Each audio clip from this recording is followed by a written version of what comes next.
नमस्कार विद्यार्थी मित्रांनो, मराठी नोकरी यूट्यूब चॅनलवर आपल्या सर्वांचं स्वागत आहे। आज आपण या व्हिडिओमध्ये वनरक्षक भरती सराव प्रश्नसंच पाहणार आहोत।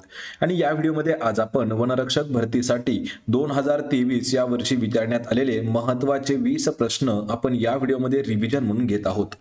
मित्रांनो, हे जे सर्वच्या सर्व प्रश्न आहेत हे आपल्याला TCS पॅटर्न नुसार विचारण्यात आलेले सामान्य ज्ञानचे प्रश्न आहेत। त्यामुळे हे सर्वच्या सर्व प्रश्न आपल्याला इम्पॉर्टंट असणारे प्रश्न आहेत। आपल्याला या व्हिडिओची जर PDF डाउनलोड करायची असेल तर मराठी नोकरी या नावाने आपलं टेलिग्राम चॅनल आहे, सोबतच आपलं WhatsApp चॅनल देखील आहे। दोघांच्याही लिंक्स मी तुम्हाला डिस्क्रिप्शन मध्ये देत आहे, त्या ठिकाणी जाऊन आपण त्यांना जॉईन करा, म्हणजे प्रत्येक व्हिडिओची PDF त्या ठिकाणी आपल्याला अगदी फ्री मध्ये देण्यात आलेली आहे। आणि मित्रांनो, चॅनलवरती जर नवीन असाल तर लगेच आपल्या मराठी नोकरी या YouTube चॅनलला देखील सबस्क्राइब करून ठेवा। चला तर व्हिडिओला सुरुवात करूया।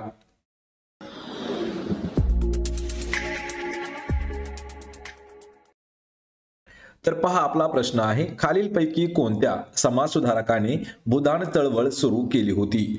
मित्रांनो, प्रश्नाचं जर उत्तर येत असेल तर 3 ते 5 सेकंदामध्ये आपण प्रत्येक प्रश्नाचं उत्तर हे कमेंट करून देण्याचा प्रयत्न करायचा आहे।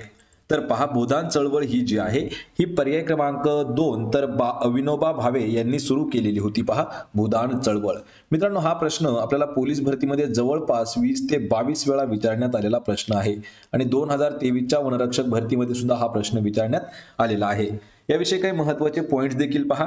तर भूदान चळवळ ही एप्रिल 1951 यामध्ये महात्मा गांधी यांचे शिष्य जे आहेत विनोबा भावे यांनी सुरू केली होती। याची सुरुवात तेलंगणाच्या पोचमपल्ली या ठिकाणाहून सुरू झाली होती। भूदान चळवळीला रक्तहीन क्रांती म्हणून देखील ओळखले जाते। या ठिकाणी मित्रांनो, यावरती आपले 2 प्रश्न हे खूप महत्त्वाचे आहेत। तर कोणी सुरू केली? विनोबा भावे यांनी। कधी सुरू केली? एप्रिल 1951। कोणत्या ठिकाणाहून सुरू झाली? तेलंगणाच्या पोचमपल्ली या ठिकाणाहून। आणि भूदान चळवळीला अजून कोणतं नाव आहे? तर रक्तहीन क्रांती।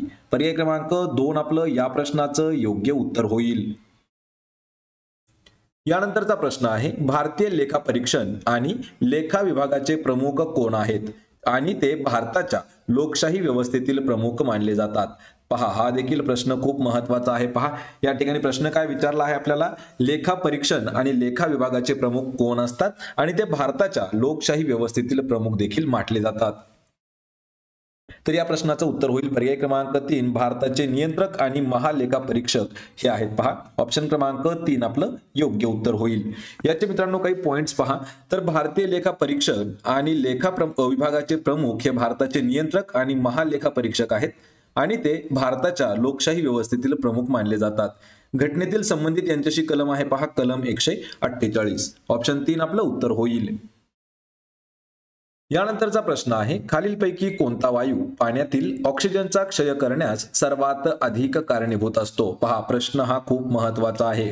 पाण्यातील जो आहे म्हणजे असा खालीलपैकी कोणता वायू आहे जो पाण्यातील ऑक्सिजनचा क्षय म्हणजे त्याला कमी करण्यास सर्वात कारणीभूत ठरतो। उत्तर आहे या प्रश्नाचं ऑप्शन क्रमांक 1 तर नायट्रोजन हा जो वायू आहे हा पाण्यातील ऑक्सिजनला क्षय करण्यासाठी सर्वात कारणीभूत ठरणारा वायू आहे नायट्रोजन। पर्याय क्रमांक 1 आपलं या प्रश्नाचं उत्तर होईल।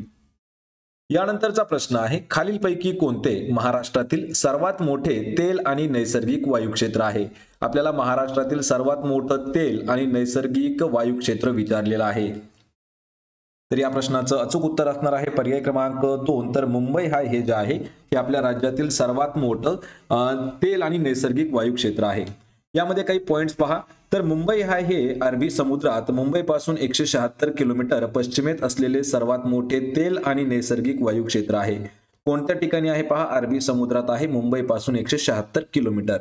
मुंबई तेल क्षेत्राचा शोध जो आहे तो 1964 ते 1967 या काळात भारत आणि रशियाच्या संयुक्त तेल संशोधन संघाला भूगर्भ संशोधन जहाजातून खंबातच्या आखातात केलेल्या मोहिमेमध्ये लागलेला आहे। मुंबई तेल क्षेत्राचा शोध पहा 1964 ते 1967च्या काळात। पर्याय 2 आपलं या प्रश्नाचं योग्य उत्तर होईल। यानंतरचा प्रश्न आहे, भारतात पहिली जनगणना कोणत्या वर्षी करण्यात आली होती। पहा, हा देखील प्रश्न खूप महत्त्वाचा आहे, कारण हा प्रश्न आपल्याला आतापर्यंत TCS ने 8 ते 10 वेळा विचारलेला आहे। भारतातील पहिली जनगणना कोणत्या वर्षी करण्यात आली? तर ते वर्ष आहे ऑप्शन क्रमांक 4 तर 1872 या वर्षी भारतातील आपल्या पहिली जनगणना सुरू करण्यात आली आणि ती पण पहा ब्रिटिश राजवटीमध्ये सुरू करण्यात आलेली होती। सन 1931च्या ज्या वेळी इंग्रजांनी भारताची जनगणना केली त्यामध्ये जाती संदर्भातील माहितीची नोंदी देखील करण्यात आल्या होत्या. भारतामध्ये आपल्या दर 10 वर्षानंतर जनगणना केली जाते आणि भारतामध्ये 1872 मध्ये गव्हर्नर जनरल लॉर्ड मेयो याच्या कारकिर्दीत ही जनगणना करण्यात आलेली होती. आपल्या भारतामध्ये शेवटची जनगणना ही 2011 या वर्षी झालेली आहे. त्यामुळे हा देखील प्रश्न खूप महत्त्वाचा आहे. जेवढे काही आपल्याला TCS प्रश्न विचारतं मित्रांनो, हे आपल्याला 2011च्याच जनगणनेवरती विचारणार आहे.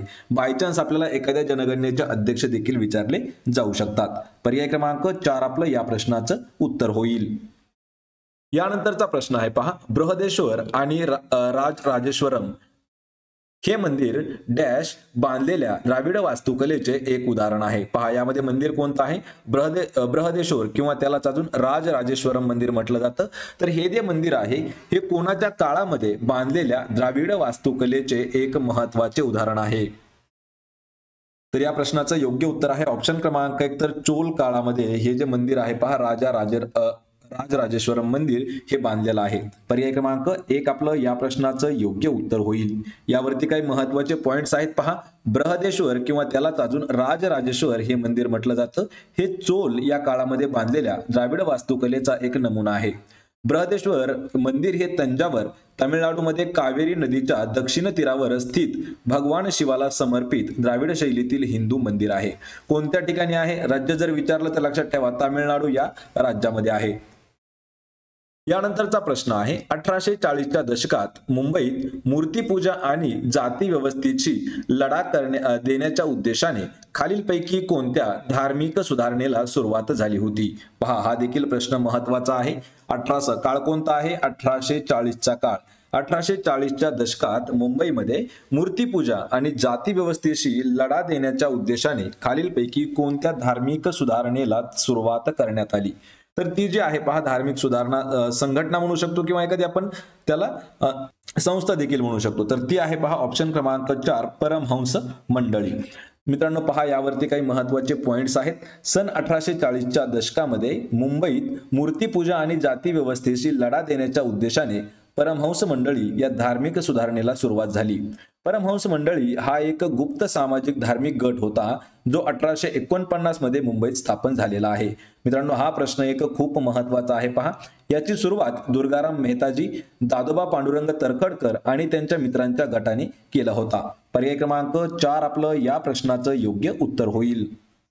यानंतरचा प्रश्न आहे पहा, महाराष्ट्र प्रदूषण नियंत्रण मंडळाची स्थापना कोणत्या वर्षी करण्यात आली? पहा महाराष्ट्र प्रदूषण नियंत्रण मंडळ याची जी स्थापना आहे ही कोणत्या वर्षात करण्यात आलेली आहे? या प्रश्नाचं योग्य उत्तर आहे ऑप्शन क्रमांक 2. तर 7 सप्टेंबर 1970 या दिवशी पहा 7 सप्टेंबर 1970 या रोजी महाराष्ट्र प्रदूषण नियंत्रण मंडळाची स्थापना करण्यात आलेली आहे. महाराष्ट्र जलप्रदूषण प्रतिबंधक नियम 1969च्या तरतुदीनुसार ही जी आहे या मंडळाची स्थापना करण्यात आलेली आहे. आणि महाराष्ट्र प्रदूषण नियंत्रण मंडळ हे महाराष्ट्र राज्यात प्रदूषण नियंत्रणाचं काम करत असते. ऑप्शन क्रमांक 2 आपलं या प्रश्नाचं योग्य उत्तर होईल. यानंतरचा प्रश्न आहे, खालीलपैकी कोणत्या प्रकारचे वाघ हे सुंदरबनमध्ये आढळत असून ते केवळ खारफुटीच्या जंगलात राहणाऱ्या वाघांची संख्या दर्शवितात? हा देखील प्रश्न खूप महत्वाचा आहे पहा मित्रांनो. तर खालीलपैकी कोणत्या प्रकारचे वाघ आहेत जे सुंदरबनमध्ये आढळतात आणि ते केवळ खारफुटी जंगलात राहणाऱ्या वाघांची संख्या दर्शवतात? तर ते आहेत पहा ऑप्शन क्रमांक 1. त्याला आपण भारतीय वाघ म्हणतो. भारतीय वाघ किंवा रॉयल बेंगाल हे जे आहे हे त्यांचं नाव आहे. मित्रांनो ऑप्शन क्रमांक 1 आपलं या प्रश्नाचं उत्तर असणार आहे. यामध्ये पहा भारतीय वाघ म्हणजे त्याला रॉयल बेंगाल म्हणतो. तर ही सुंदरबनमध्ये आढळत असून हे केवळ खारफुटी जंगलात राहणाऱ्या वाघांची संख्या दर्शवतात. वाघ हे जे आहे हे मांजर कुळातील एक प्राणी असून भारताचा राष्ट्रीय प्राणी देखील आहे पहा वाघ. लक्षात ठेवायचं हा प्रश्न आपले 7वी ते 8वी चे विद्यार्थी सुद्धा पहा चुकत आहेत. भारताचा राष्ट्रीय प्राणी जो आहे तो आहे वाघ. वाघाची लांबी ही सर्वसाधारण 6 ते 7 फूट एवढी असते आणि त्याचं जे वजन आहे ते सुमारे 100 ते 200 किलो एवढं असतं. भारतीय वाघ ही सर्वात जास्त संख्या असलेली एकमेव उपप्रजात आहे. पर्याय क्रमांक 1 आपलं या प्रश्नाचं योग्य उत्तर होईल.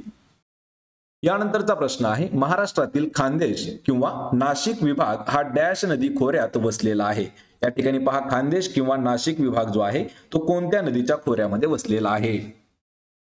या प्रश्नाचं उत्तर आहे पर्याय क्रमांक 4, तर तापी नदीच्या खोऱ्यामध्ये आहे पहा नाशिक विभाग. याचे जे काही महत्वाचे पॉइंट्स आहेत ते पहा. तर नाशिक हे महाराष्ट्रातील एक महत्वाचे तीर्थस्थान मानले जाते. खानदेश भौगोलिक प्रदेशात महाराष्ट्रातील जळगाव, धुळे, नंदुरबार आणि नाशिक जिल्ह्यातील उत्तरेकडील भागांचा समावेश होतो. हा प्रदेश महाराष्ट्राच्या उत्तरेकडे दख्खनच्या पठारावर व तापी नदीच्या खोऱ्यात वसलेला भूप्रदेश आहे. तापी नदीचा उगम मध्य प्रदेशातील मुलताई या डोंगरामध्ये आहे. मित्रांनो, यावरती महत्वाचा पॉइंट पहा. तापी नदी जी आहे तर तापी नदीचा उगम कोणत्या राज्यामध्ये होतो? लक्षात ठेवा, मध्य प्रदेश या राज्यामध्ये होतो. आणि आपला डोंगर विचारला तर मुलताई डोंगर या डोंगरामध्ये तापी नदी जी आहे ती उगम पावते. पर्याय क्रमांक 4 आपलं या प्रश्नाचं योग्य उत्तर होईल. यानंतरचा प्रश्न आहे सीमा रस्ते संघटनेने, म्हणजे त्याला आपण म्हणतो पहा बॉर्डर रोड्स ऑर्गनायझेशन, त्याला शॉर्ट फॉर्म आहे पहा ब्रो, BRO, बॉर्डर रोड्स ऑर्गनायझेशनने बांधलेला 9.2 किलोमीटर लांबीचा अटल बोगदा डॅशला जोडतो. लक्षात ठेवा, या ठिकाणी आपल्याला महत्वाचे 2 प्रश्न आहेत. कोणता पहिला प्रश्न आहे की अटल बोगदा हा कोणी तयार केला? तर ब्रो म्हणजेच बॉर्डर रोड्स ऑर्गनायझेशनने तयार केलेला आहे. किती किलोमीटरचा आहे? 9.2 किलोमीटरचा एवढा आहे. तो कोणता कशाला जोडतो? तर तो जोडतो ऑप्शन क्रमांक 2 मनाली ते लाहोल स्पिती दरीच्या मार्गाने जोडतो. ऑप्शन क्रमांक 2 आपलं या प्रश्नाचं अचूक उत्तर असणार आहे. आणि यावरती काही महत्वाचे पॉइंट्स देखील आहेत. अटल बोगदा हा माजी भारतीय पंतप्रधान अटल बिहारी वाजपेयी यांच्या नावावर असलेले लेहवरील हिमालयातील पूर्व पीर पंजाल पर्वतरांगेमध्ये रोहतांग खिंडीत बनलेला एक बोगदा आहे. हा भारतातील सर्वात लांब असलेल्या बोगद्यांपैकी एक बोगदा आहे. हा बोगदा मनाली ते लाहोल स्पिती खोऱ्याला जोडण्याचं काम करतो. पर्याय 2 आपलं या प्रश्नाचं उत्तर होईल. यानंतरचा प्रश्न आहे पहा, लोक त्यांच्या मूळ ठिकाणाहून स्थलांतरित होतात किंवा त्यांचे राहण्याचे ठिकाण सोडून जातात तेव्हा त्याला काय म्हटले जाते? हा प्रश्न मित्रांनो खूप महत्वाचा प्रश्न आहे. हा प्रश्न आपल्याला अर्थव्यवस्थेमध्ये सुद्धा विचारला जातो, कारण या ठिकाणी हा प्रश्न 3 वेळा विचारण्यात आलेला आहे. पहिला पहा प्रश्न काय आहे, लोक त्यांच्या मूळ ठिकाणाहून स्थलांतरित होतात किंवा त्यांचं जे राहण्याचं ठिकाण आहे त्याला ते सोडून जातात, त्या घटनेला काय म्हटलं जातं? तर त्याला म्हटलं जातं ऑप्शन क्रमांक 3 तर पुश फॅक्टर. लक्षात ठेवा, पुश फॅक्टर कशाला म्हटलं जातं हा प्रश्न खूप महत्वाचा आहे. पुश फॅक्टरवरची आपल्याला व्याख्या देखील विचारलेली आहे. यामध्ये काय आहे, खराब राहणीमान, पर्यावरणाचा ऱ्हास, वाढत चाललेली बेरोजगारी आणि कमी वेतन म्हणजे कमी पगार यांचा समावेश होतो. त्यामुळे जे लोक आहेत हे आपलं स्वतःचं मूळ ठिकाण सोडून दुसऱ्या ठिकाणी स्थलांतरित होत असतात. पर्याय 3 आपलं या प्रश्नाचं योग्य उत्तर होईल. यानंतरचा प्रश्न आहे, वर्षातील कोणत्या महिन्यामध्ये संपूर्ण महाराष्ट्रात गडगडाटी वादळे वाहतात किंवा वादळी वारे येतात? मित्रांनो, हा प्रश्न खूप महत्वाचा आहे. पहा, वादळे येतात असं आहे, वादळे वारे म्हणजेच वादळे येतात. तर या प्रश्नाचं अचूक उत्तर काय असणार आहे? एप्रिल आणि मे म्हणजेच पर्याय क्रमांक 4. तर एप्रिल आणि मे हे जे आहेत पहा हे खूप महत्वाचे महिने आहेत आणि या महिन्यामध्ये संपूर्ण आपल्या राज्यामध्ये गडगडाटी वादळे येत असतात. यामध्ये महत्वाचा पॉइंट्स पहा, उन्हाळा ऋतू जरी असला तरी म्हणजे उन्हाळा ऋतू जरी पावसाचा ऋतू नसला तरी एप्रिल व मे महिन्यामध्ये अधूनमधून वळवाचा पाऊस पडत असतो आणि काही वेळेस ढगांचा गडगडाट होऊन आणि विजांचा कडकडाट होऊन वादळे वारे जे आहेत ते वाहत असतात. साधारणपणे वैशाख महिना व त्यांचा काळ असल्यामुळे त्यांना बंगाली भाषेमध्ये काल बैसाखी या नावाने देखील ओळखलं जातं. पर्याय क्रमांक 4 आपलं या प्रश्नाचं उत्तर होईल. यानंतरचा प्रश्न आहे पहा, भारतातील कोणता पहिला जिल्हा असा आहे ज्या ठिकाणी प्राथमिक आरोग्य केंद्र 100% सौर ऊर्जेवरती चालते? मित्रांनो, प्रश्न खूप महत्वाचा आहे. भारतातील आपल्याला असा जिल्हा विचारला आहे की त्या जिल्ह्यामध्ये प्राथमिक आरोग्य केंद्र जे आहे हे 100% सौर ऊर्जेवर चालते आणि तो जो जिल्हा आहे तो आहे पहा सुरत. आणि राज्य कोणतं आहे तर गुजरात राज्य. पर्याय क्रमांक 3 आपलं या प्रश्नाचं योग्य उत्तर होईल. यानंतरचा प्रश्न आहे, 1816 मध्ये कोणत्या करारामुळे इंग्रज नेपाळ युद्धाचा शेवट ब्रिटिशांच्या बाजूने झाला होता? मित्रांनो, हा प्रश्न खूप महत्वाचा आहे. पहा, वर्ष लक्षात ठेवा, 1816 या वर्षी असा कोणता करार झाला की त्या करारा अंतर्गत इंग्रज नेपाळ जो युद्ध आहे हे युद्ध ब्रिटिशांच्या बाजूने त्याचा निकाल लागला होता किंवा त्याचा शेवट झाला होता. तर या प्रश्नाचं योग्य उत्तर आहे ऑप्शन क्रमांक 2 तर सुगौलीचा तह. लक्षात ठेवा, सन 1816 मध्ये सुगौलीच्या करारामुळे इंग्रज नेपाळ युद्धाचा शेवट हा ब्रिटिशांच्या बाजूने झाला होता. सन 1816 मध्ये सुगौली करारावर स्वाक्षरी करून हे जे युद्ध आहे हे संपलं होतं. या करारानुसार काही काळ नेपाळ नियंत्रित प्रदेश म्हणजेच EIC ला दिला, EIC ईस्ट इंडिया कंपनीला दिला होता. इंग्रज नेपाळ युद्ध हे 1814 ते 1816च्या दरम्यान नेपाळचे अधिराज्य व ब्रिटिश ईस्ट इंडिया कंपनी यांच्यात झालेलं एक युद्ध होतं. सुगौलीचा तह हा महत्वाचा घटक आहे या प्रश्नामध्ये. पर्याय क्रमांक 2 आपलं या प्रश्नाचं उत्तर होईल. यानंतरचा प्रश्न आहे पहा, क्रांतीवीर बाबासाहेब सावरकरांची पत्नी येसुबाई सावरकर यांनी देशभक्तीचा प्रसार करण्याच्या उद्देशाने कोणत्या संघाची स्थापना नाशिकमध्ये केली होती? मित्रांनो पहा, खूप महत्वाचा प्रश्न आहे. प्रश्न परत एक वेळा समजावून घ्या, कारण प्रश्न हा खूप महत्वाचा आहे. क्रांतीवीर बाबासाहेब सावरकर यांची पत्नी कोण आहेत? येसुबाई सावरकर यांनी देशभक्तीचा प्रसार करण्याच्या उद्देशाने एका संघाची स्थापना नाशिकमध्ये केली होती. तो संघ कोणता आहे? तर तो संघ आहे ऑप्शन क्रमांक 1 आत्मनिष्ठ युवती. याची लक्षात ठेवा, स्थापना कोणत्या ठिकाणी झाली आहे? नाशिक या ठिकाणी. कोणी केलेली आहे? येसुबाई सावरकर यांनी. ऑप्शन क्रमांक 1 आपलं या प्रश्नाचं योग्य उत्तर होईल. यानंतरचा प्रश्न आहे, खालीलपैकी कोणत्या काळात पहिले बर्मा युद्ध झालेले आहे? पहा, पहिलं बर्मा युद्ध कोणत्या काळामध्ये झालं? तर या प्रश्नाचं अचूक उत्तर आहे पर्याय क्रमांक 2 1824 ते 1826 या 3 ते 2 वर्षामध्ये पहिलं बर्मा युद्ध झालेलं आहे. मित्रांनो लक्षात ठेवा, 1824 ते 1826 या दरम्यान पहिलं अँग्लो बर्मा युद्ध झालं आणि बर्मामध्ये ब्रिटिश राजवटीची सुरुवात याच वर्षामध्ये झाली होती. युद्धामुळे बर्माचं राज्य दिवाळखोर झालं आणि ते कायमचं कमकुवत होत गेलं. हे युद्ध ब्रिटिश भारतीय इतिहासातील सर्वात महागड्या युद्धापैकी एक युद्ध ठरलेलं आहे. पर्याय क्रमांक 2 आपलं या प्रश्नाचं उत्तर होईल. यानंतरचा प्रश्न आहे, महाराष्ट्रातील कोणते शहर गोदावरी नदीच्या काठावर वसलेलं आहे? पहा, महाराष्ट्रातील असं कोणतं शहर आहे की जे गोदावरी नदीच्या काठावरती आहे? या प्रश्नाचं अचूक उत्तर होईल पहा पर्याय क्रमांक 2 तर नाशिक हे जे शहर आहे. कोणतं शहर आहे? नाशिक शहर. आणि मित्रांनो हा प्रश्न आपल्याला पोलीस भरती नाशिकला विचारण्यात आला होता. पहा, नाशिक हे जे शहर आहे हे गोदावरीच्या नदीच्या काठावरती वसलेलं शहर आहे. पर्याय क्रमांक 2 आपलं या प्रश्नाचं उत्तर होईल. प्रश्न क्रमांक 19 आहे, सांस्कृतिक आणि शैक्षणिक हक्क हे भारतीय राज्यघटनेच्या खालीलपैकी कोणत्या अनुच्छेदाशी संबंधित असणारे हक्क आहेत? यामध्ये 2 हक्क दिलेले आहेत, सांस्कृतिक हक्क आणि शैक्षणिक हक्क. तर हे 2 हक्क भारतीय राज्यघटनेच्या कोणत्या अनुच्छेदाशी संबंधित आहेत?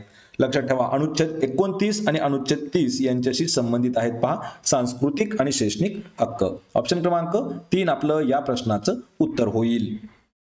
मित्रांनो यामध्ये काही महत्त्वाचे पॉइंट्स देखील पहा. तर पहिला पॉइंट काय आहे?